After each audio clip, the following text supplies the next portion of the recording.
Hey, what's happening, everybody? L.A. Williams here on the Millionaire Car Salesman Podcast, and I have a treat for you today. And as a matter of fact, this wasn't even supposed to be a podcast. This was just a internal roundtable, and it was just so valuable that we said, hey, you know what? Let's go ahead and share it with the world. So just keep that in mind as you listen to the greatest car salesman in the world. Y'all know how I do it. Mr. Ali Reda. Check this out. Welcome to the Millionaire Car Salesman Podcast, the #1 resource for automotive sales professionals, managers, and owners to learn how to make money, accumulate wealth, and to all out ball out in the auto industry. And now your hosts, Sean V. Bradley and L.A. Williams. And if you like cash, make sure you subscribe to my podcast. Hey everybody, this is Sean V. Bradley, President of Dealer Synergy and the creator of the Millionaire Car Salesman Group, and I am with the greatest Ali Reda in the house. All right, so Ali, come on. So Ali, thank you for doing this. This is like a private Jedi roundtable, young Jedi roundtable right here. You got 3 young people that are just all General Motors products, you know. Dylan and Tianna are Buick GMC, and Aamir is at Chevrolet. And then obviously, Ali, you are Chevrolet Cadillac. So I want to turn it over to you, Ali, if you want to just start, you know, just by a little introduction and, you know, what you do and how you do it. And then we'll get into questions. Yeah, man, it's a pleasure being here. I appreciate you guys reaching out, and nothing better than passing it forward, you know, kind of giving these young bucks a little edge over everybody else. If you're serious about this as being a career, then you're here listening, and there's a reason why you're here. So hats off to you guys for taking the time out to do this. But, you know, if you guys don't know me, Ali Reda, you know, I've been in the business 19 years and, you know, currently averaging about 130 cars a month. Broke a world record in 2017 with 1,582 cars. And, you know, I love to give back, and I've learned so much by sharing, and hence why we are here today. Let's rock. T? Okay. Hey, T. Hi, Ali. How you doing? Good. How are you? Before you start off, I'm so proud of you. I'm so proud of all your posts. I've been watching and following a lot of things that you're doing, and you're definitely doing it right. So keep inspiring. You sometimes don't think that you are inspiring people, but you really are. So, you know, keep doing what you're doing. I'm following. I'm a fan. After that first conversation we had right when you started, don't forget. Yes, exactly. Good. Awesome. Well, my first question here, we have a lot of questions actually, but what is your qualifying process in your dealership? Like, how do you qualify someone for the right vehicle in your way, basically? It's just getting back to the basics of asking questions, you know, so you gotta ask as many questions as possible to find out, you know, how you can get to a solution. I mean, they're coming in with a problem, right? So they have a problem. It's an automotive problem, and they're coming in for you to solve it. And the only way you can solve this problem is you got to know all the facts. So for me to qualify somebody, I'm asking the important questions of, you know, what are you driving now? You know, why do you want to get out of it? How many miles are on it? An important question that people kind of don't pay attention to. You don't have to ask somebody how much they owe on it, because that kind of sets an alarm off in their head. Of you're trying to take an advantage, you're trying to get an advantage edge. So I don't really ask them how much you owe on it. The more important question is, what bank are you financed through? So if they say that they're financed through CAC or subprime bank, then now you kind of know what you're dealing with without asking a question that might, you know, discourage them or you know, kind of be intrusive to them. In a way of you thinking they may have bad credit, right? So you would ask them that. And if they say they had CAC and they've had it for 6 months, then you pretty much kind of know that they're probably in the same position they were 6 months ago. If they say they had CAC and it's been 2 years or 3 years, then things could have changed on their credit based on that.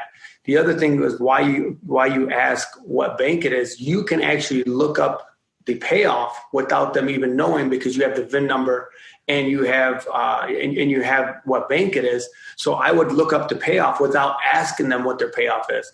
Because immediately if you ask them their payoff and they say, it's 20,000, and then you do an appraisal and it comes back at, 20,000, they're going to assume you told them 20 because they told you 20. Right. So you don't want to give them that perception that you're trying to take an advantage on them. So get it without them knowing about it.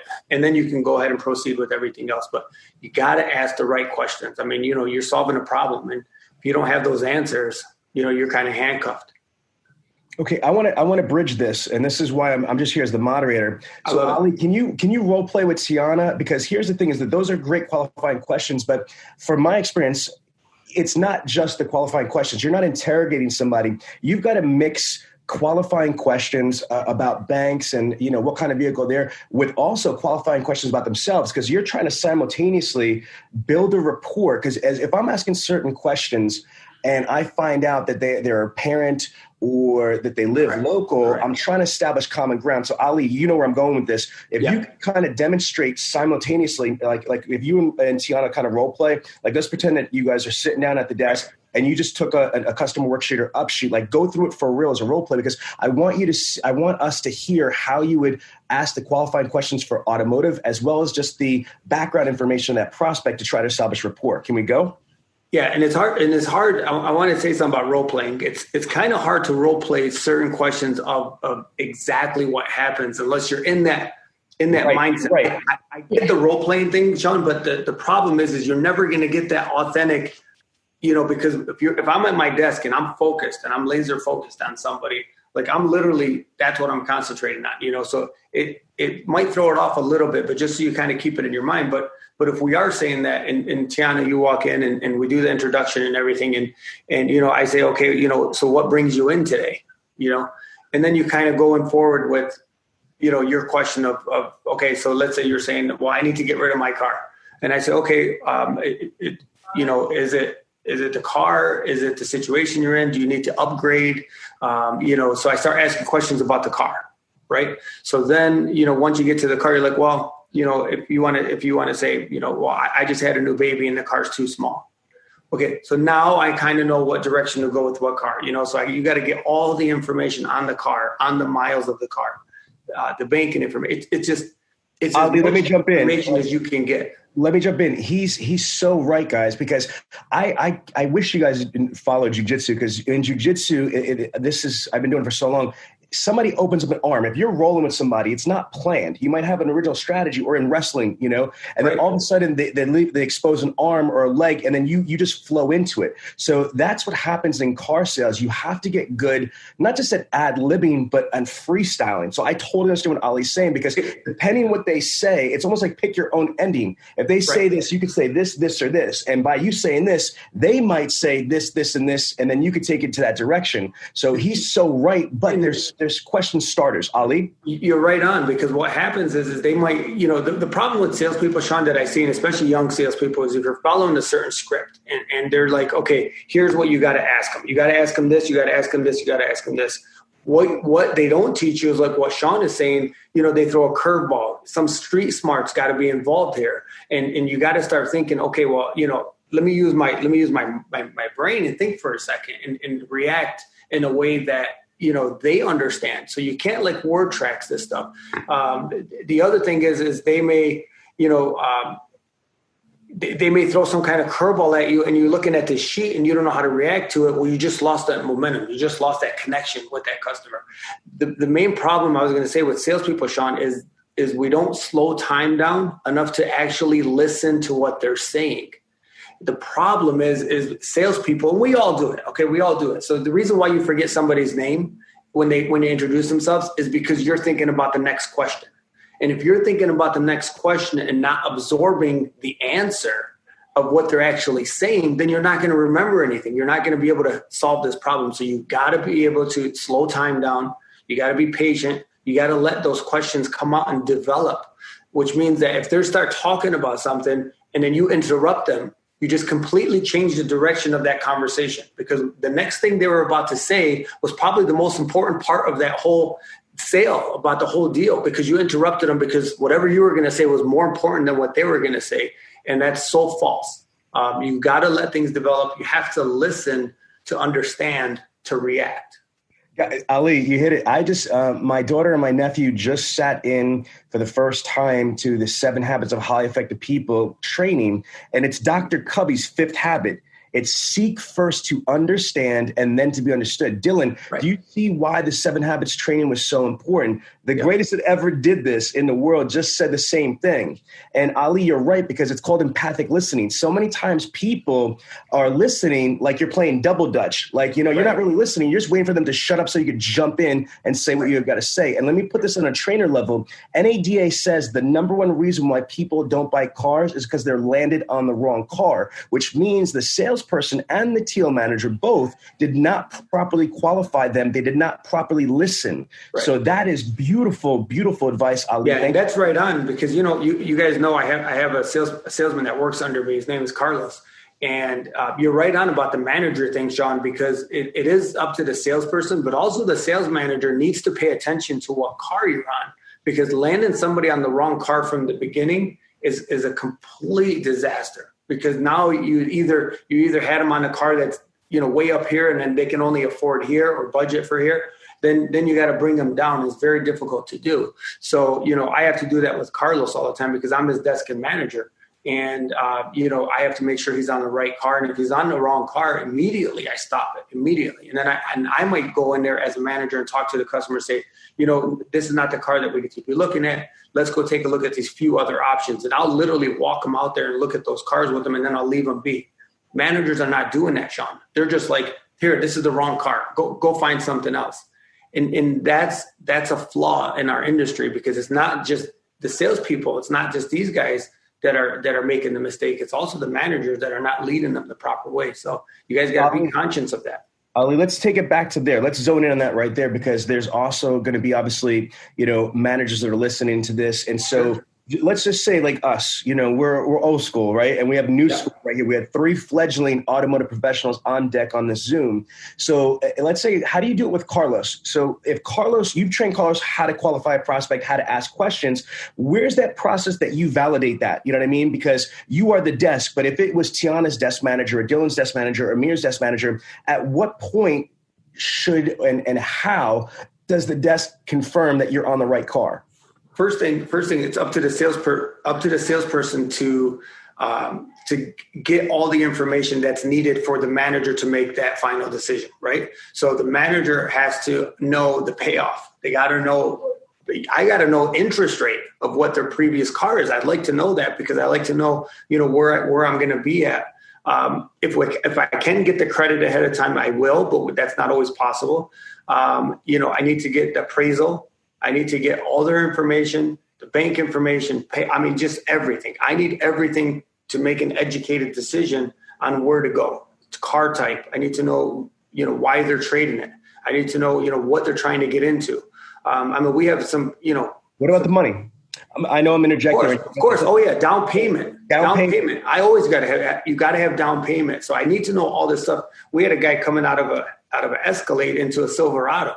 So, I need to know that, why is he coming out of an Escalade into a Silverado? There's a reason why is that. The reason actually was he was in the wrong car from the beginning. So that's why he was traded in. So somebody had put him in the wrong car from the beginning. So we have to, correct that.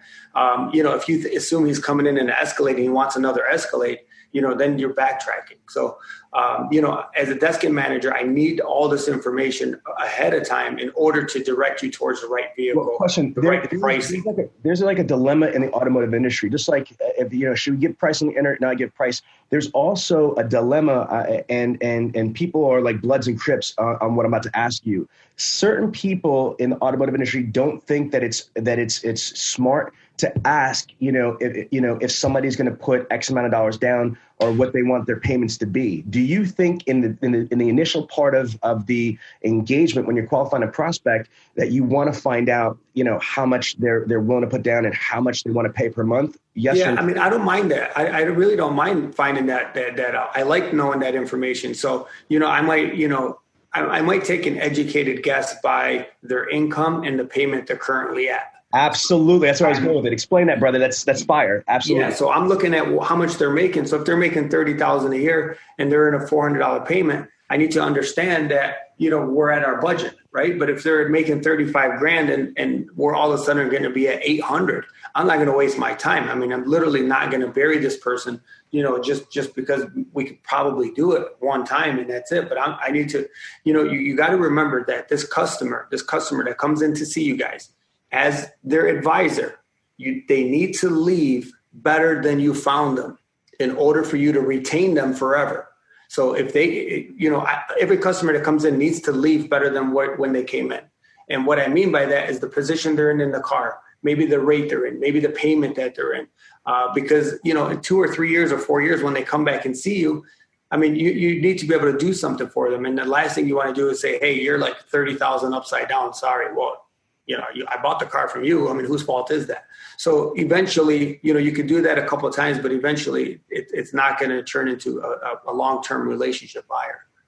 So, I mean, Sean, it's just basics. It's just facts, right? Just ask all the right questions. I mean, you got to have all the questions. If he comes to me with a blank sheet of paper and says this guy wants to trade this car in, but Ali, real quick, like, what does that mean? Dylan he hasn't even spent a day on the floor. He was just really lucky that he spotted a car during training. So when you say basics, he doesn't even know what basics is. So this is huge for him. This is beyond. Yeah. So Dylan, that's great because the first car I ever sold, I was actually not supposed to start till Monday in the business, and then Thursday I asked the manager if I can I just come around and hang out in the showroom and just kind of look around and see what's going on? And he says, yeah, for sure. It was a late night, so I came in after I was still working at my other job. And I came in and I was just hanging around there. And some guy approached me and says, hey, do you work here? And I says, well, I'm in training. I'm not selling anything yet. He goes, well, I want to buy a car from you. And I go to the manager. I'm like, this guy wants to buy a car. He goes, well, find out what he wants. So literally, those are his words. Find out what he wants. So I go there and I'm like, okay, what are you looking for? And I asked this guy questions. I literally sold him a car and I was in training. Same way. I mean, he bought the car. And that was like the best statement that somebody could ever told me is find out what he wants. And all they did is just ask questions. And I went back to the manager. I'm like, here's what he wants. I didn't know anything. I mean, I didn't know basics. I didn't know anything about car sales. I mean, I didn't even know the car he was asking about. It was an Aveo at the time or something. No, it's a Prism. It was a Prism. So I'm like, okay. So I give him all the facts, and he ends up buying the car as I was in training. So good start. All right, let's go to Aamir. Aamir, let's take you off of mute. Take off of mute, and then ask your question. What question do you have for Ali? So one of my questions is, I would say kind of my weakness is, if you have a third party in your sale, and you've already overcome the buyer's objections, how do you overcome their objections? You mean like a spouse or something like that, or yeah, like a third party, yeah. Well, I mean, first thing you got to understand culture. Different cultures are going to have different processes. So a lot of foreigners, if you say, Middle Eastern or Hispanic or any type of foreigners, you got to understand that they are always going to come in with 2, 3, 4 people deep. Your direction always needs to be towards the elder. That's just the way the culture works, right? So if there's a 60-year-old male and then a 40-year-old male, then you're kind of, a lot of it's going to go towards that 60-year-old male initially, and then you find which way the process is going and who's more of the dominant person, right? Because sometimes it will be the woman that will be more dominant because the guy just doesn't do the finances in the household. So you can never come in between them. You almost got to let them sort that out. So you can't take sides. You can't pick sides. You got to be neutral throughout the whole process. Objections, you're going to face them. You're going to learn from them. I mean, starting out, just kind of stay neutral throughout that whole process and just say, if they are kind of battling back and forth and say, well, maybe we can find a different vehicle or maybe we can get something, maybe we can compromise, with both of your needs. And kind of solve that problem. I mean, depending on what it is, because if he wants a sports car and she wants a sedan, then, you're going to kind of have to figure out, what fits for them. And, maybe you can find something in between. So you're still the mediator here. I mean, they're going to have issues, once you get into relationship type selling, you're going to see that shift. And this is later on in your career. Once you start building relationships, you're going to see a little shift where you're not going to ever face those objections anymore. Literally, one spouse would come in and make the decision based on the fact that they trust me and I'm doing the right thing for them. Then you're later on in your career, and this is why you're doing this now, is so you don't face those objections later. But for now, just again, listen and moderate. Don't get involved.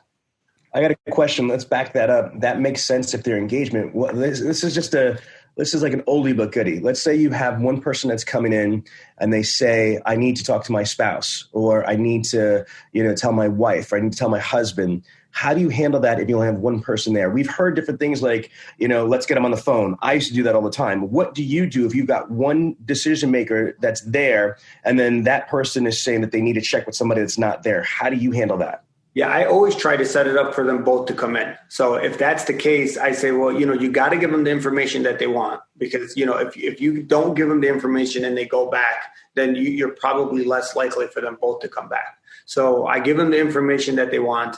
They could find it online anyways, and somebody's giving it to them. So you might as well give them the information they want and try to set up an appointment with both of them to come in. That would be the easiest way. And then, of course, like Sean said, if you can get them on the phone, if they have any questions, don't use words like, oh, well, we really want you to do this today, because now you're putting pressure on somebody that's not going to make that decision. You know the answer to that question, that they're not going to make a decision. So if you know that, then just give them as much information as you can. And then, say, hey, if your spouse has any questions, please feel free to call me. And I'd love to talk to both of you guys together. Or what's a good time for both of you guys to come in? They work till 6 o'clock. Well, no problem. I will stay a few minutes after if you guys can come in. Whatever the case is, you got to accommodate them too.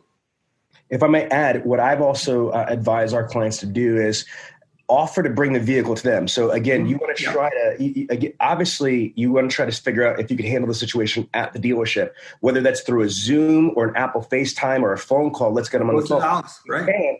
I love what Ali said, try to bring them to you. But if that's going to take a couple of days, if it's easier, more convenient for you to get in the car and bring it to them, to their house or to the spouse, you've got to do whatever it takes legally, ethically, morally speaking, to put a deal together today. Because every day that goes by, it's possible that somebody else might get to them because they're not just looking at you. You got to understand that. It happens, absolutely. For me, like Fridays, because I don't work weekends, for me, Fridays, my urgency is a little bit different than, Monday or Tuesday. But my urgency is, we got to get this done now. So I might be a little bit more of aggressive during that period, but in the right way. I mean, I don't use that in a harsh, aggressive, using that in a harsh way. I'm not forcing somebody to do something. But I mean, like if it's 5 o'clock and, they want that car then and there and we close in an hour, or if it's 5:30, I don't care who has to stay. Like I'm getting that car delivered Friday. Because, the last thing you want to do is let them go Saturday, Sunday. They're at family events. They're speaking to 1,000 other people, and anything will get in the way of that deal. They could be at a family barbecue, and it's happened to me on the flip side more times than you guys can imagine. Hey, I was supposed to pick up this car Friday, and Sunday I was at my friend's house, and he told me to come see you. And they would come see me on Monday, and I'd deliver the car. And that other person was anticipating them coming on Monday. It happens so many times, so I can't emphasize enough that don't let them go. Like Sean is saying, 2, 3, 4 days, because somebody's going to get a hold of them and they're going to buy something. So you got to have some kind of urgency, but not in a pushy way. Absolutely. So Aamir, I'm gonna put you back on mute. Dylan, you're up. What question do you have for the GOAT? Unmute yourself, buddy. Okay. So my biggest thing is I just want to make sure I'm getting off to the best start and building my clientele and everything. So it's kind of like a broad question. I'm sure you've had it asked before, but it's my biggest one. So if you were restarting with like the knowledge you have now, how would you set yourself up for success like you have? Okay, good question. So I'm going to resort back to Carlos real quick, because Carlos is me 19 years ago, right? So I'm taking this guy. He's never sold a car before. He's owned a pool company. So I hired Carlos as a salesperson that works under me. So basically, like I said earlier, I do everything for him. He does not take one dealer-driven opportunity. He does not take a phone call. He does not take a walk-in. He doesn't take an internet lead. So I hired him with the intention of building him up from ground zero, the way that I would have loved to be built from ground zero from day one. So, and that's basically relationships, community. There's enough business in his backyard that I don't need to go abroad. I don't need people in California to know who he is. I need somebody in his backyard to know who he is. So Carlos started selling probably like in April of last year. So let's give it a year, right? So he's a year in. He's already hit 30 once. He's hit 20s, numerous times. He's averaging 26 right now. He did 29 or 28 last month. And remember, 0 ups. Zero anything, right? So, I would have liked somebody to say, hey, get involved in your community early. Start building these relationships. The reason why we as salespeople give up is there's no instant gratification. You are going to fail, and you're going to fail, and you're going to fail. You're going to go to these functions, and you're going to get nothing out of it. But you got to be able to strive forward and look past that and say that I'm building a career. So in 5 years from now, I planted this tree, and 5 years from now, it's going to blossom, and you're going to have all these clients coming in to see you. The key about building relationships with your community is you're not soliciting business. You're literally getting them to know who you are as a person. If somebody knows you as a person first, they're unlikely to stereotype you as a car salesman and what you're looking for later. So, getting involved early, it's what you're doing outside of your dealership more than what you're doing inside the dealership. So for Carlos, I have him so active in his community. I have Sean, you're going to love this new billboard that I made for him. You are going to love it. So he's adopted this Silverado King, right? So he sells Silverados literally like candy bars. They're like crazy. And if you guys know, Silverado's 60 grand, 70 grand. We have some Black Widows that we're selling that he's a king of Black Widows. These are high volume, high dollar amount items. So we've adopted this, Silverado King. I let that develop. I'm not saying go in right away and develop a name, but you let it develop to what you might mold into. So now I got them, in every community, and we're advertising. We got them on the radio because a lot of his customers are on the radio. They listen to the radio a lot. There are a lot of labor workers, and so they're listening to radio all day. So now I got them on radio. I got them, doing it. Excuse me 1 second. No problem. So while Ali's taking a quick break here, one thing that he didn't say is that we're going to get into, he's also pretty dominant in the Hispanic community. So I'll get him back in. Yeah, so he's really, Carlos Cueta is really involved in the Latino community, and a lot of these parades, a lot of these like Hispanic radio stations, all this stuff. It's a really strong niche that he's got. That's what we're thinking about getting like V to be able to kind of help Tianna with, right, C? Yes. Cool. Are you guys enjoying this so far with Ali? Yeah, yes. definitely. Aamir, isn't that crazy, right? He's on mute. Sorry, guys. I'm at the lake. I'm at the lake house. So I see. Yeah. Last time he was at the baby grand piano that was in his house and stuff like that. Like, he's baller. So Ali, Carlos Cueta, he's with the Latino community. Can you talk about that? Because Tianna's girlfriend, her name is V. She's Puerto Rican, and she quit the car industry because she didn't like the grind, in the BDC, but she's interested if she could only work with the Hispanic community because her first language is Spanish. Gold mine. It's a gold mine. Please explain it. She's right next to Tianna right now, and I want her to help Tianna like you have set Carlos up. So can you explain the Spanish radio stations, the Spanish events? Can you just take a couple minutes to talk about the Hispanic community? Yeah, Hispanic community is extremely loyal. They're extremely loyal. They like to find a person that they can trust, and they will never leave you. But the problem is right now is nobody's actually educating that community, and they're being taken advantage of. They're really being taken advantage of everywhere because they don't have that advisor type, because they don't understand contracts. They've never been exposed to interest rates. So this is a lot of new things to them. So if you could step in as a role of being their protector. And that's what we've developed Carlos into. We developed into a protector of his community. And, early on, he started seeing these high interest rate loans and CAC, and some of them had good credit. It was just, they're just being taken advantage of. So he even looked at me and said, these people need my help. And I'm like, yeah, your people need your help, and they need an advisor. And that's what drives them now, right? So that's what drives them. So the Hispanic community, there's so many different avenues. You have such a big advantage over everybody else, because that's a tight-knit tribe. And you don't need to go, like I said, abroad. I mean, I'm going to moderate. So Ali, how specifically, like, these are young kids to me. I mean, these are 20-year-old kids that have no idea what we're talking about. So let's just say like Forrest Gump instructions. Okay, so if T and V are going to be the Hispanic, superheroes, I got it. Okay, what do they do? Like, how do they turn out to become an advocate? Do they shoot videos? Do they go on the radio? Do they get a billboard? And if so, what exactly is that message? How do you articulate that to start infiltrating them into the Hispanic community? So what I found, so with Carlos, we have, because a lot of them are labor workers, they actually have the radio on all day long. And there's only 1 or 2 radio stations that they actually listen to. That's been our biggest advertisement way to go. It's been radio. So I got them on the radio, and then physically, I'm not saying we just say our name on the radio, come see Carlos Huerta. I have him on the radio speaking. I mean, he's at the radio station answering questions. He's speaking. He's telling people, come see me. If you're in a high interest rate loan, bring your contract. Let me look at it. If you're going to buy a car from somewhere else, come and ask me questions before you buy that car. I'll help you, even if it's buying it from there. He's developing this. I'm your advisor, no matter whether you buy a car from me, you don't buy a car from me. Let me help you. Let me make sure you're in the right situation. Radio has been the biggest deal.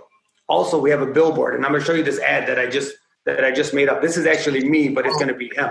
And I'll show you the screen. Ali, can you email it to me really quick, because I could put it on our screen here big so we all could see it. Yep, let me do that right now. And by the way, while you're doing that, do you know what her girlfriend's name is I bought for her? We own LatinaCargo.com. I mean, that's unbelievable. I'm telling you guys. Thank you. It's freaking unbelievable. But again, you have to let it develop. You have to let it develop. You can't just go on the radio once and think people are going to understand that. Understood. Word of mouth in the Hispanic community is fire. I'm telling you, it spreads like wildfire. Yes. So, here's a guy that never sold a car before, that didn't even know how to sell a car, that's averaging almost 30 cars a month. You know what I'm saying? How ridiculous. You guys want to talk about money? Because I never talk about money. He made $25,000 last month. $25,000 last month. You guys want to talk about money and what's possible? Guys, you don't know, Ali never, in the years I've known him, talk about money. A dollar figure ever. He's very never, but I want you guys to understand how important that is. Arriba! Sean, I'm telling you, I'm so jacked up about Carlos and what he's done and what the possibilities are. I'm impressed. I'm trying to get him on my show. He's harder than you to book. Dude, you and I talked about it at the beginning, and I told you this is a pilot program that I'm going to run. And if this thing works, I mean, it's going to change the industry for a lot of young people coming out, because I mean, there's no reason why this is not duplicatable. Listen to me. I am an instructional design curriculum development specialist. Let me help you formalize a curriculum, and let's make millions more together, baby. I'm putting it on record right here. I said it right now. Let's do it. All right, hold on. I'm going to show you guys this. I'm not going to send this to you. I sent that to you, but I'm not going to send this to you. But I want you guys to see this real quick. Oh, he's teasing us now. He's like, we can't have this. This must be good. It's top secret. Yeah, this is top secret. Okay. Wait, I'm going to flip it. All right, you see his name in the corner? Nope. All right, hold on. I can't get it to stop flipping. Hold on. Okay, I'm going to see what he sent me to while we're doing that.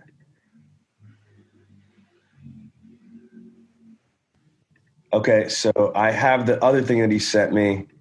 Share screen, standby. Okay, talk us through this right here. What's this? All right, so that's the ad that I'm running. That's me, but it's going to be Carlos there. Okay. I have the badge. I dropped the flag at the dealership, so I'm going to have and the whole thing is going to be written in Spanish, and then his name and every phone number. I was just shooting. That is badass, dude. That is definitely badass. And I put on the top Silverado King, and that is a billboard. That's a billboard going right in the middle of a Hispanic community that cars are driving by every single day. And they look at this guy now as almost like a superstar. You know what I'm saying? Like some people look at that and be like, oh, that's arrogant. In the Hispanic community, they're like, wow, this guy's a superstar. I need to go see Carlos Huerta. And that's the image that we set. Sean, not even a year. we started doing this. And this guy is already blowing up into that figure. It's possible for all of them to do that. You just got to do it. I'm going to show you this real quick just so you guys can see. All right. Could you see his name right there? Yes. Mm-hmm. Yes. Okay.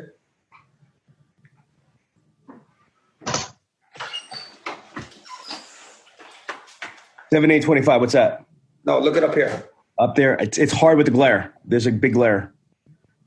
No. Tell us, what does it say? Okay. It says gross amount, $84,000. Oh, snap. Yeah, we can't see that, but I trust you. All right. $84,000, commission, $23,516. Year to date? Last month. What?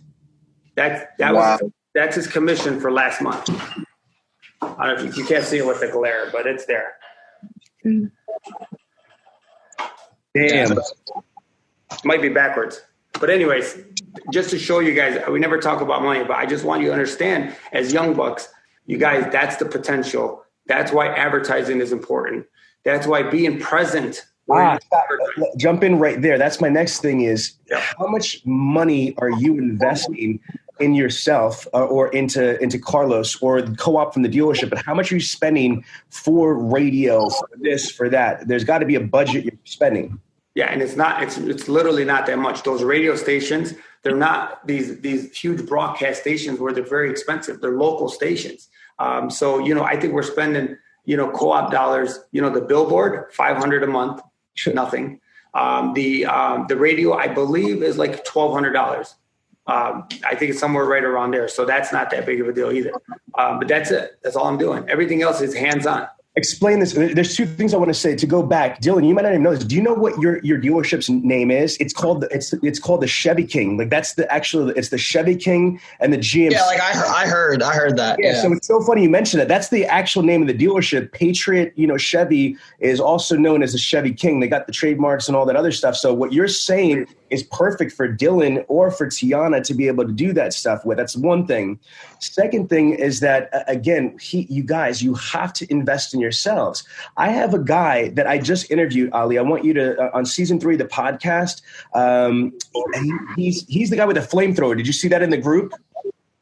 I don't think so, no. Yeah. Oh, Ali, this is hysterical. There's a kid who sold 43 cars at 23 years old. 43 cars. Hold on, let me get this over here real quick. So 43 cars in a month. He made $39,000 in 1 month in personal income, and he bought an Elon Musk flamethrower. And so part of what he does when people buy cars is he takes a picture with them, but then he lets them fire up the flamethrower. Until recently, the dealer principal said no, but he's got a bunch of pictures in the group. You got to see. How sweet is that? Yeah, like I'm a car guy. I've never heard of a flamethrower as a device, but I'm going to find it in here. It's right at the top. It should be here in a couple seconds. I showed Tianna yesterday this.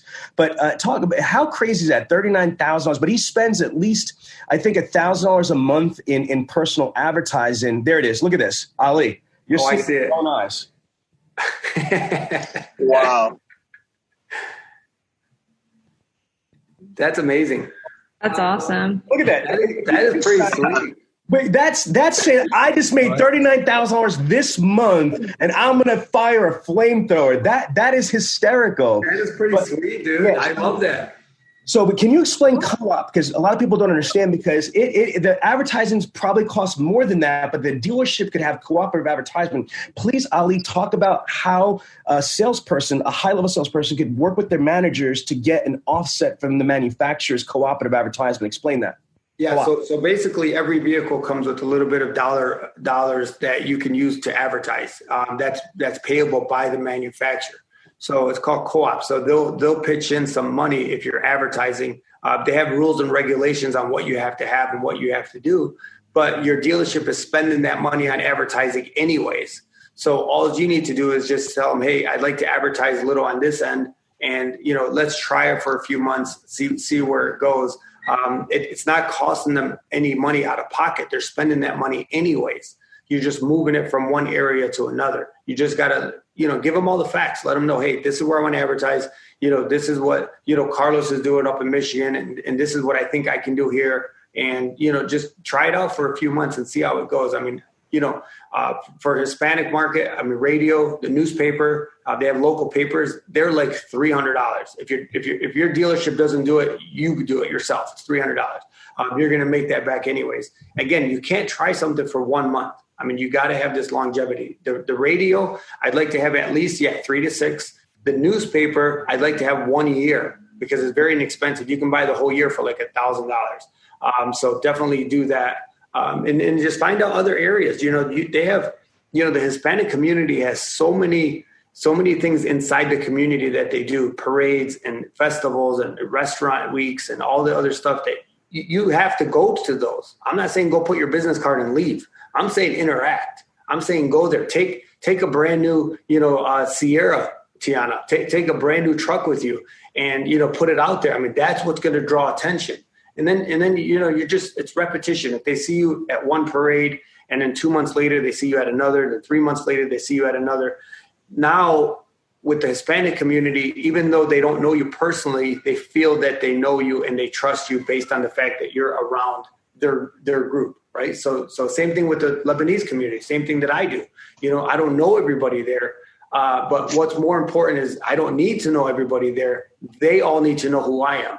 That's it, right? It's not what you know. It's not who you know. It's who knows you. And eventually everybody is going to know who you are. Rewind. I want remix that. Just say that again and slow and loud. That shit is fire, Ali. Yeah, I mean, it's not what you know. It's not who you know. It's who knows you. Who knows you? Absolutely. Right. I don't need to know all these people. It doesn't matter. It's irrelevant. They need to know who I am, and they need to know that they can get to me. They need to know that they can reach me. And believe it or not, like that community or my community, when you sell them a car, they feel like you did them a favor. The roles flip. It's unbelievable, right? They're thanking me more times than I'm thanking them. They're like, oh my God, thank you for seeing me. I know you're busy. Thank you for helping me out. It's more, the roles flip, guys. And it's year over year, just multiplies and it keeps growing. There's no reason for it to go backwards at that point. Okay. Even in the pandemic. Mind you, last month we had no cars, we have no inventory, we literally have nothing, and we're still hitting those 100 marks, and he's still doing 30. I mean, it's unbelievable. I want to go to Dylan for a second. Unmute yourself, Dylan. Okay, I just hit it again one more time. So Dylan is as soon as Ali comes back, Dylan, I want you to talk about the football Aamir, I want you to start thinking about this. So Ali, I want Dylan to explain to you, like he was the captain of this football team. He's a football coach. Dylan, give a little bit of background, how passionate you are and how you know a lot of people. And I want Ali to process this and give you some directions how you could leverage your niche with football in the community. So kind of explain to him a little bit about it as soon as he comes back. And while he's doing that, T, I want you to talk about maybe the LGBT stuff and Aamir, whatever you're into. So Dylan, go ahead. Explain to Ali what you do. So I was playing football in Bordertown, which is where the dealership is, since like probably 4th, 5th grade. So I met a lot of people just going through, we have like an options program, the middle school, then through high school, I was a captain. And then after high school, I coached this past fall with 7th and 8th graders. So already like on Facebook, when I shared my video, there was like some of my coaches were sharing it. Even some of my players' parents that I coached this year were sharing it. So I'm just trying to maximize, that community in the football community, just because I know a lot of them and they know me too. So Ali, what are your ideas and how we could just crush that? Yeah, so that's called your tribe. That's your tribe. When I speak of community, tribe is the same thing. So your tribe is your football family, and that can extend to their families and their families, right? It's the same thing that if you look at it like COVID, right? Like let's say COVID-19, the way it spreads. One person touches one person and that person touches 20 people and that 20 touches 1,000. That's exactly the way you're spreading. That's the exact way Sean talks about synergy, right? And you're spreading this throughout your tribe and it expands into your community, but you got to start somewhere. So, I mean, that's huge. You have such an advantage with that. So what you need to do is, you need to get creative. So when you do go to the football games now, and these other people are there, take a vehicle with you, right? Fill up the bed with ice and Gatorade. You know what I'm saying? Just do something that's crazy and just give out the little Gatorade bottles, right? I mean, you're just interacting. You're trying to interact. Don't pass out your business cards. Don't say, they already know you. So now you're just engaging, right? The more you engage, the more likely they're going to come to you. They're going to come to you for a car. You don't need to ask for it. They're going to come to you. So, just get creative with certain things that you can do. Just take a couple vehicles, have a poster there or something. I mean, just get creative. I mean, the football world, what they like and don't like. So figure out what's good. I love that. You have an advantage, man. Take advantage of it. There's Ali, what do you think about this? I used to do hole-in-one golfs, and what we used to do is we used to raffle off cars, and there's something that you could do where you get insurance. Like we used to pay, and this is years ago, so it might be doubled now, but when I was selling cars like many moons ago, it only cost us $500. So maybe it'll be like $1,000, and we would spend it on insurance. And it would be like, if you get a hole-in-one, we give you a free car. So we used to do events. So maybe for football, if you have from the 50-yard line, it's kicking the ball or you're throwing it through a thing, what have you, the dealership could actually do a campaign, I mean, they pay the insurance, on it. And, most likely somebody's not going to do it, but to turn around and say, look, we're going to give a free car away at this local event or something like that. You know what I'm saying? You could do things like that don't cost you a lot of money, because you might think that, how the hell am I going to give away a car? The dealership's going to think I'm crazy. Well, that's what the insurance is for. Ali, have you ever heard of those things, the hole-in-one golfs and shit like that? Oh, yeah, absolutely. Absolutely. We've done them before. You can do it at a football game. You can do it for, you do it for a field goal kick from 50-yard line, some crazy, but it's not about that. You're engaging. Again, you're getting people out there. And you do it during homecoming when you have two rival teams there on both sides that are both going to be with you. So you do it during a big event, and then you just have the car out there. You have, it is, Sean. It's like $1,000 or $1,200 or something. It's nothing. That's it. I mean, are you kidding me? It's worth $1,200 to be able to say that you're going to give a car away. And you know what? You hope that they win it, and you hope you spend the $1,200. Yeah, I know a kid who can hit a 50-yard field goal, so. Okay, probably 60, but but you're going to sell raffle tickets, and it's going to be, what I'm saying, it's going to be off the raffle, and the money part of it goes towards the team. Part of it goes towards proceeds. I mean, and it's probably going to be, a 12-year-old kid or somebody that's coming out there or something. It might not be. It's not going to be an athlete. Mm-hmm. Okay, so Aamir, same thing for you. Can you tell us, unmute yourself, tell us what type of activities you're in or your community, what's your community or your tribe? That way Ali could try to guide you on how to leverage that. So I'm actually Indian. And what I have a lot of friends, they like to have, I like to call them toys. And something Gino told me, it kind of blew my mind. He's like, because, I told Gino, I don't really have the cars that they want. And then he said, why do you say that, And then he goes, you don't think that if your friends were interested, if everything fell in line, you don't think I can order a car for them? And he told me that, and, it kind of just blew my mind that we could do that. Who's Gino? His general manager. His general manager. Okay. All right. So let me tell you the cars that I sell. Right. So I sell Chevy and Cadillac. Last year I sold 2 Rolls Royces, like a handful of Bentleys, maybe a dozen Range Rovers.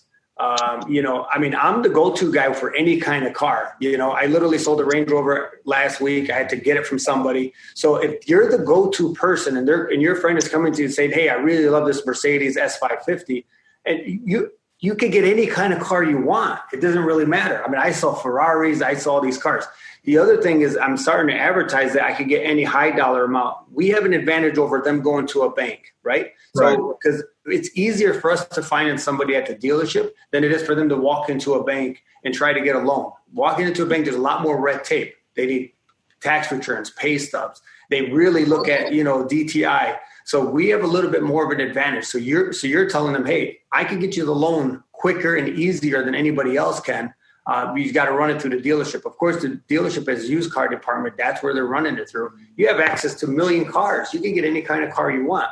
And they don't know what you're buying it for, right? They can give you their budget. They might be like, all right, I want a Range Rover for $50,000. So now you know what to work with. You should be attacking that market more than even the car sales that you're doing now. That's where you're going to make a little bit more money too. Let me just jump in there. Let me tell you, you guys working for General Motors, GM has got a step above a lot of manufacturers with GM Smart Auction.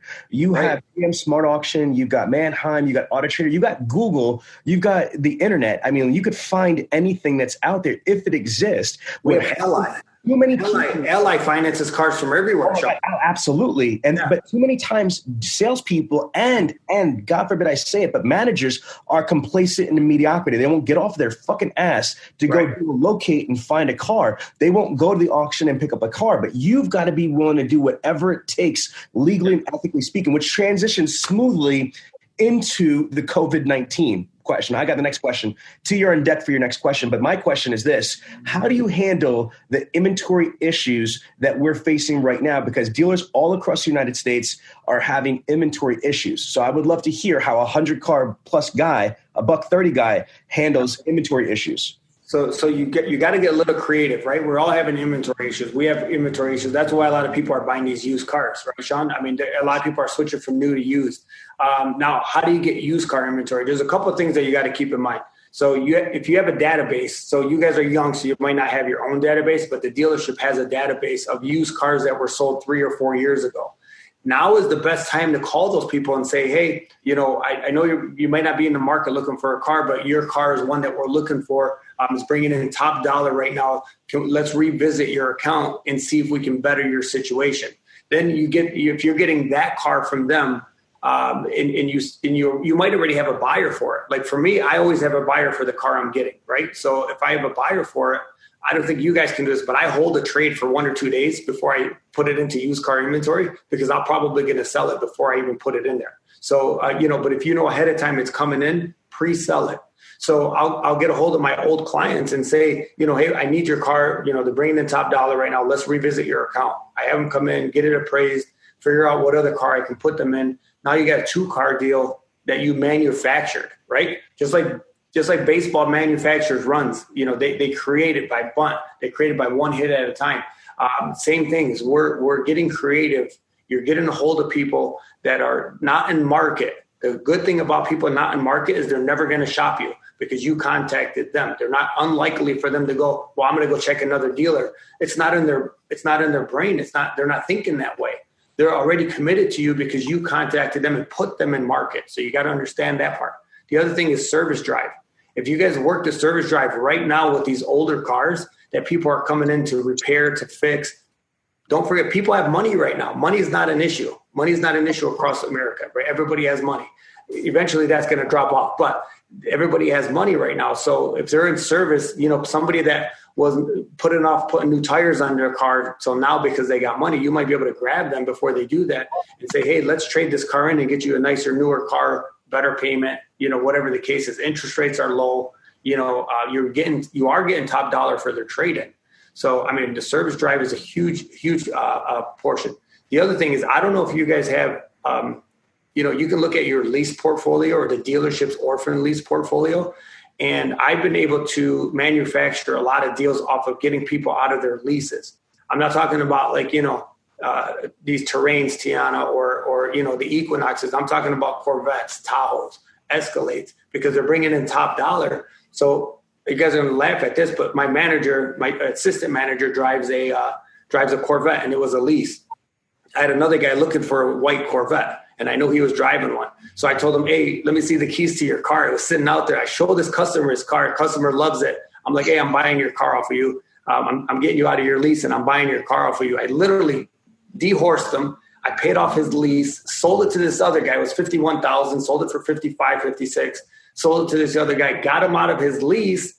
Neither one of them was anticipating that to happen. He's like, what the hell is going on? And I'm like, dude, we're going in the fall. Who cares? I'll get you another one. and he was okay with it, right? And he's like, all right, go ahead. So he had a $700 payment I got him out of. He had literally 2 years left, Sean, on his lease. And this just happened Friday. And I got him out of his car, and a customer drove away in it. So, that's a manufactured deal. If that customer comes in and says, I'm looking for a white Corvette, and I have zero, right? I got to look at, where can I get this car? How quick can I get this car? Again, it was Friday. That guy was not leaving without that car. It's getting creative, right? And if he didn't have it, I would have known somebody that had a Corvette lease. I would have looked up all my Corvette leases and started calling all those customers. Hey, you want to get out of your car? You want to get out of your car? So this COVID, I've gotten probably 20 people out of their leases early just by me contacting them, telling them, hey, I need that car, bring it in. Let's see if we can get something else. And Sean, it's a 2-car deal. right? I'm getting them a car and I'm selling their car on the other side.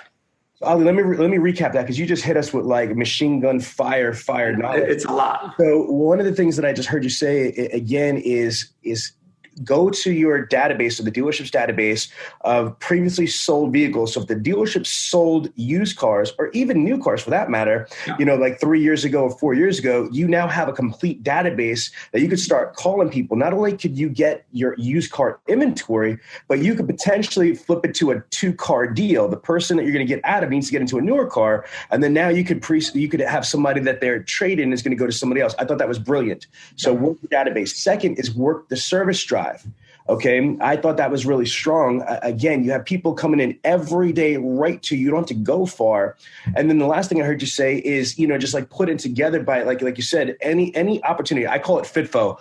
Figure it the fudge out. You can replace the F for whatever you want, but figure it the fudge out. That's the thing that people don't have in car sales, Ali, in my opinion. They want to be hamsters on the wheel and call the same people over and over again that don't answer the phones and shit like that, instead of trying to be creative and be like Batman and be a detective and figuring shit out. You have to figure shit out in a performance-based environment. If you were just running up a clock with a regular hourly salary, it's different. But in car sales, you can make as much money as you can earn, but the key word is earn. So you've got to do something that is not just basic. And I'm going to say the statement, you guys might want to write it down, my team here, is that if you want the things that the average person doesn't have, you've got to be willing to do the things that the average person isn't willing to do, legally and ethically speaking. I'm going to repeat that again. If you want the things that the average person does not have, you've got to be willing to do the things that the average person isn't willing to do. Just like Ali just said, this is fire stuff right here. Think about it. We're all in a pandemic, but he's still hitting over 100 cars. Carlos is still hitting 30. I mean, there's no excuses. There's other stores.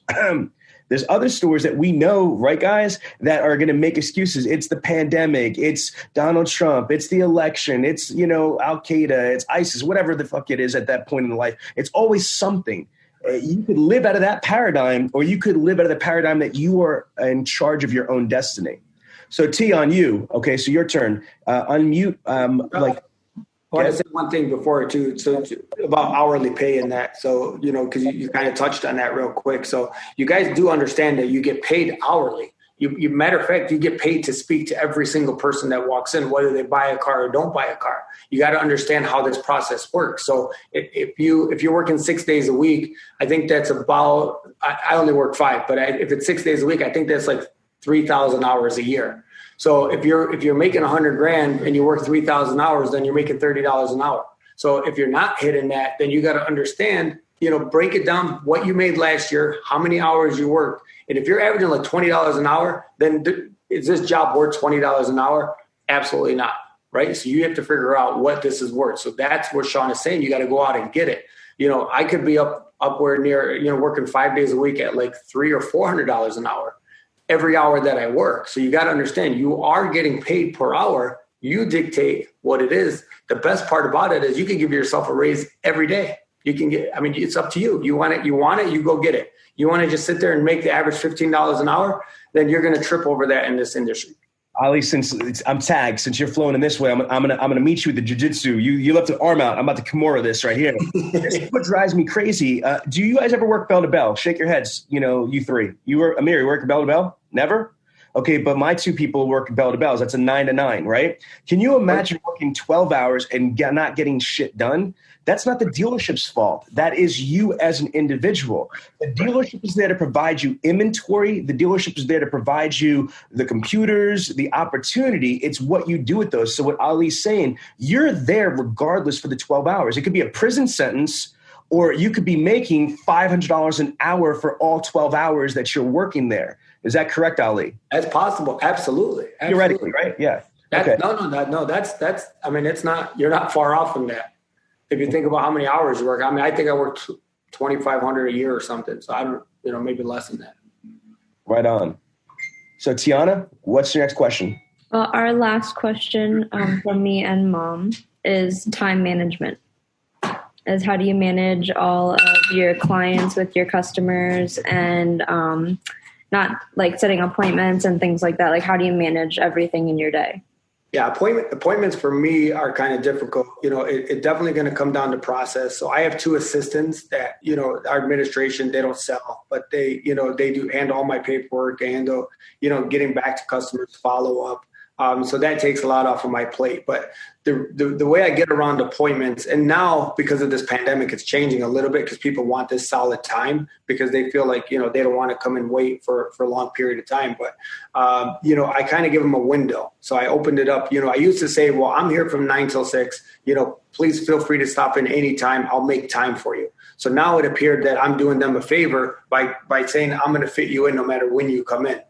And in essence, they were doing me a favor because I can't keep a 1 o'clock appointment because I have customers flowing in nonstop. So I might have 20 people there at 1 o'clock. So I can't commit to that time. So now what I've changed it to a little bit for some people, I'm saying, if you can come in from 1 to 3, I'll make sure I fit you in. So now I'm giving them a time slot, kind of like if you had a home delivery for furniture, they tell you we'll be there from 1 to 3.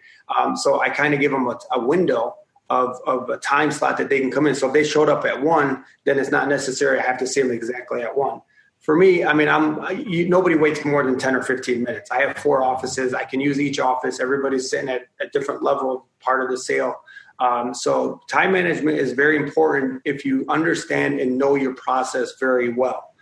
You can't be scattered. You got, starting out my day an hour early is probably the biggest part of time management that I have. The fact that I don't take new car ups or internet leads or phone ups helps me a lot because I'm only dealing with people that know me or I know who they are. Then I'm not dealing with a new person that I have to build rapport and all the others. That takes a lot of time. So time management is very important. Once you start getting into relationships, it's going to flow a lot easier because you don't have these wrenches or obstacles that you have to face that take hours or days. But it's starting early, getting your initial work out of the way. For me, it's, just getting my day started and then, getting things out of the way that I can't do when I have customers there. A lot of it, you guys, if you think about it like athletes, athlete has, a 2-hour ritual before they hit the basketball court. They're not showing up at the stadium, 5 minutes before tip off, tying their shoe, running on the court. Right. So just like that, we have to get our mind, our body, our energy, we got to get all that ready for the day. So by time, 9 o'clock, you already started an hour ago, you're ready, and everybody else walking in late is behind an hour or two. They got to go get their coffee. They got to get their bagel. They got to talk to everybody in the dealership about nothing. And by then it's 10:30. Now they're talking about lunch, and then they go to lunch, and then they come back and they're tired. And now it's, 1:30, and they're just like, I did nothing today. I literally did nothing because you're just chasing the day. You're chasing your time instead of letting it flow. And the only way you can let it flow is you got to get there a little bit early and you got to be relaxed and mindset ready. Make sense, Sean? Absolutely. Amir's got a question. My question is going back to a little bit earlier. So inventory problems, right? What we've been having a lot of. I know Sean talks to Gino a lot, my GM. We're pretty much sold out right now. But what we do a lot is also go out to our other dealerships and get their inventory, sell their car at our dealership. But sometimes what I see as a kind of like a problem or objection, I would say, is trying to sell that car once they've already seen that price that they had it listed for versus what we buy it for. And then, we tell them something else. Sometimes that becomes a problem to me. How do I handle that? Is that the same store? Is the other store the same? We have 14 other stores. The first problem is, why are you buying it for more than what they have it listed for? Or if it's the same store, why is it not, the same across the board? And if it is a buy fee, it shouldn't be more than $500. They shouldn't be, charging you guys $2,000 more. And most of the time, then it would have been you prematurely showing them that car online with the pricing rather than maybe showing them the car and just saying, hey, I could get this car. Let me work on the price. If you're interested, let me know so I can work it out with the other dealer without giving them a price ahead of time. But, it sounds like there's just too much information being given prematurely. And I don't know why you guys are being charged extra money. Right. No, I mean, like, so when the customer sees the price, they already see that it's at one of our other stores, and they want us to get it to them and sell it to them for that same number. But why can't you? Sometimes we can't, I think, because of how much they own it for, and then when we get it here, we have to sell it for more. But we're missing something.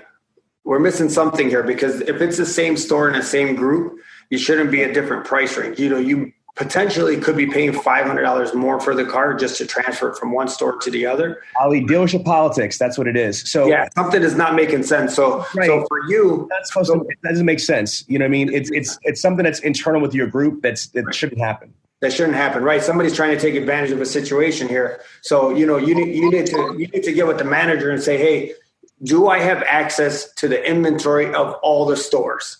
And if you have access to inventory of all the stores, then the pricing needs to stay exactly what they have it listed for. You don't want to lose credibility by telling people, oh, I can't give it to you for that price because I have to buy it. Yet you can go there and get it for that price. It just doesn't sound right? You're going to lose credibility that way. So, a lot of things that I'm getting from you is I think you're worrying about things that are not in your control. So I want you to kind of try to start focusing on not worrying about things that you can't control. Inventory, we cannot control. Bank interest rates, we can't control. Manufacturer building cars, we can't control. So try to figure out a way of not letting those things, deter your mind, and just figure out, okay, well, what can I control? And that's you and your customer. And, those are the things you should be focusing a little bit more on. But there's a disconnect there with those two dealers. There's some kind of disconnect. But definitely don't worry about things you can't control, because that is what Sean is talking about. Other people are making excuses about COVID and making excuses that there's no inventory, and we're all in it. We all have those issues. So why is somebody doing last month, more dealership broke records than ever before. And other ones are just laying down and saying, this is an excuse, because they're worried about things that are not in their control. I cannot control the weather. I can't control the manufacturer. I can't control what the banks do, but I got to figure out ways of adapting and figuring out better ways of doing things. So as a young buck, man, don't worry about those things. Watch this. Okay, so you guys see my screen. Ali, I got to do this with you because I just did this with the Patriot Auto Group. Franklin Covey calls it the circle of influence versus a circle of concern. You guys see my screen? You guys there? Yep. Okay, so right here. So Dr. Covey says that there's two paradigms that people live through. Everybody has circle of concern and circle of influence. Circle of concern is usually bigger. This is all the stuff that they cannot control, like the weather, inventory, the manufacturer's rebates, Donald Trump, blah, blah, blah, blah, blah. But Dr. Covey says that truly effective people understand that living in a paradigm of concern is primitive thinking. There's no benefit to there. However, there's a higher way of thinking, is focusing on what you can control. The only thing that you can control, you can't control yourself, you can't control your kids, you can't control your customers. You could only control your attitude, your thoughts, your actions, and your behaviors. I'll repeat that. If you focus on your attitude, your thoughts, your actions, and your behaviors, and you will spend more time, your circle of influence is going to grow and your circle of concern is going to shrink. It's never going to go away. You're going to have still both. But if you spend more time focusing on the things you can control and you can influence, you will be way more effective. This is Dr. Covey's first habit, proactive mindset. So you hit it right on the head. Dylan, is it crazy that that's two big things that Ali, Reda just said that we just talked about a week before last, right or wrong? Okay. All right. So we're going to go, Ali, just because of your time and it's Sunday, we're going to have Dylan one more question and I'm going to do one more question. So Dylan, make it good. Unmute. Gotcha. So actually my next biggest question was time management, because that's something that right now I'm really trying to work on. Another question, I have a ton written down, but they're all like checked off that we've talked about. All right, so then I'll jump in. I have a list that's right here that I had set up just in case, and this is good. I was really prepared for Ali this time. Ali, can you hear me? Yep. All right, so let's go through. what recommendation for a budget, if a salesperson, I'm going to fire off a couple quick questions. What recommendation for a budget for a salesperson? I know we talk about co-op, but let's just say the dealership is being stingy, doesn't want to do co-op. What could somebody, responsibly be able to allocate to just start their advertising budget in? Whether it's their own website, it's social media ads, it's this and that. What do you think is a bare minimum that you should invest in yourself? I mean, I think you can get a lot out there with about $400, $500 a month. I think you can get, okay. I think you can get a lot out there. I don't think that might be just one deal. I agree. Okay, so now let's just say that if we have a $500 a month budget, what would you say would be the biggest bang for my buck? If I'm a salesperson and I'm listening to this, I'm enthralled with the GOAT, and Ali says 500. Shit, I'm going to put it on a credit card. Okay, Ali, what am I spending money on? I mean, initially for the young guys coming out right now, it's got to. I mean, I would probably go with the social media aspect of it, but local social media. What I mean by that is your internal group. If you're going to spend $500 and post it on Millionaire Car Salesman, I mean, you're going to get nothing out of it. So I need you to take that money, use it wisely, and post it locally somewhere. Or if you can get something, if you can do something with the community, spending it there, a billboard, that's $400 or $500, local newspaper. Again, start local and then let it grow from there. A specific tribe first. Okay, so Ali, what books do you recommend? Let's start with yours. I'm going to bring a picture of it up here. So what books do you recommend? Mine is just, kind of getting you to the basics. So it's definitely a good idea to read it and gives you a little bit more insight to, my process and how I got to where I got. But, Sean's book actually is probably the better one because that is going to dive into detail about advertising. The main thing right now is going to be, our where you're advertising. Marketing is the biggest deal right now, Sean, for them. So your Google book is it called Google? Googleopoly, right? Yeah.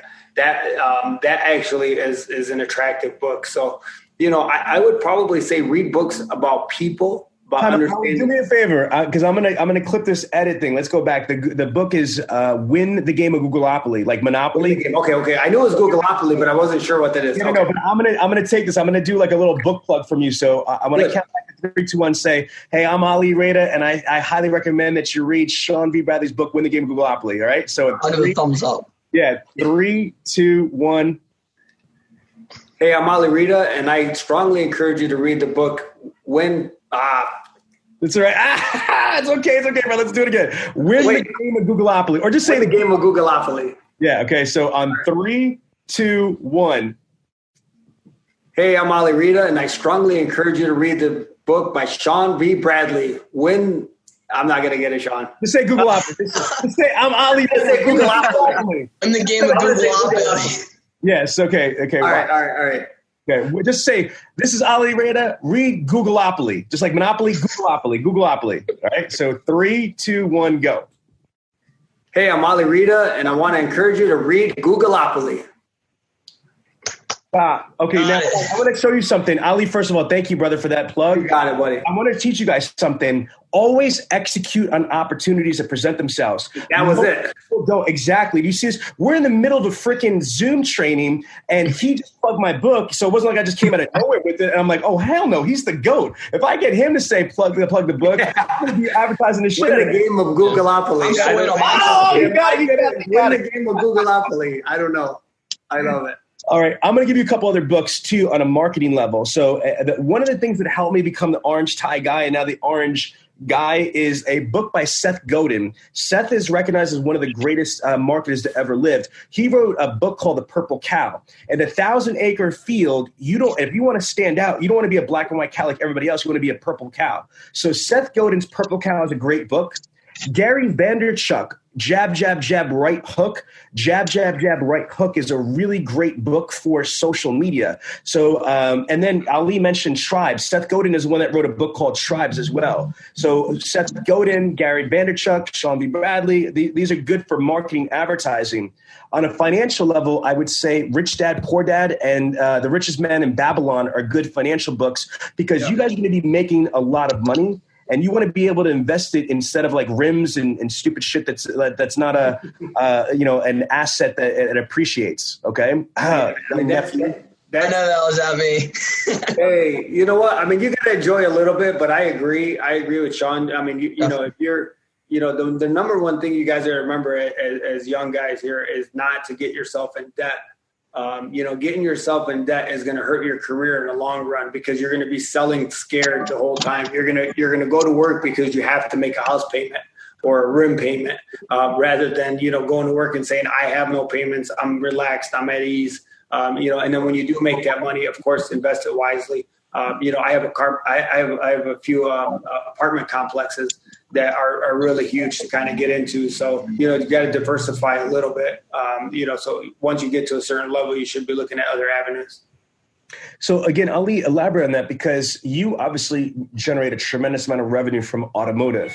Okay. But you know, you're smart, you're diversifying into, you just said several apartment complexes and I'm sure other things. So you could have a diversified stream of income. You've got passive income coming through. You're developing equity. So what you're doing is you're accumulating wealth. This is what Rich Dad Poor Dad talks about, guys. And this is high level stuff right here because the United States of America and the rest of the world are financially illiterate. That's why there's so many people like Mike Tyson. I just saw Johnny Depp like 2 days ago. They just released in the court records that he lost $640 million.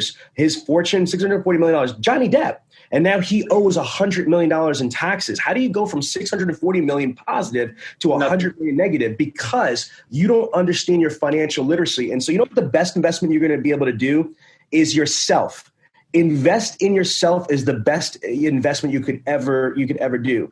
You know, in education, whether it's automotive education, whether it's financial education, whether it's in communication, it's professional development, it's personal development, it's skill set. Because nobody could ever take that away from you, no matter what. Good market, bad market, you know, you lose this business, that business, you could always rely on yourself. The reason why I'm going to be a multimillionaire to the day I die is because I know how to hustle. I've been hustling since I was a kid. And so this shit could come or go, but ain't going to ever take Sean Bradley away. Please speak on that, brother, because I know we're on the same mindset.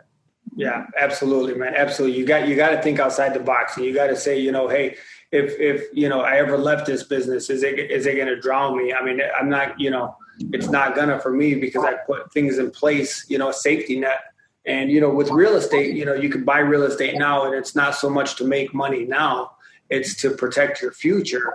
So, you know, you get these, you know, apartment complexes that could be $1 million, $2 million, $3 million. And in 10 years, they're paid off.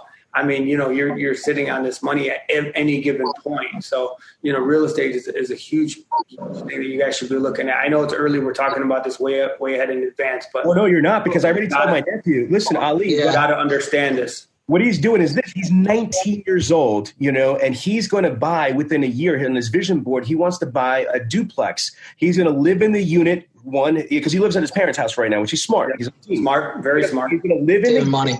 Yeah, you should be. Yep. And then the other unit, he's going to rent out. And if he could get his tenant to pay the majority or all of his mortgage, then he could turn around and that's a safe investment instead of buying a house for himself and all the other stuff. Buy investments now when you're young.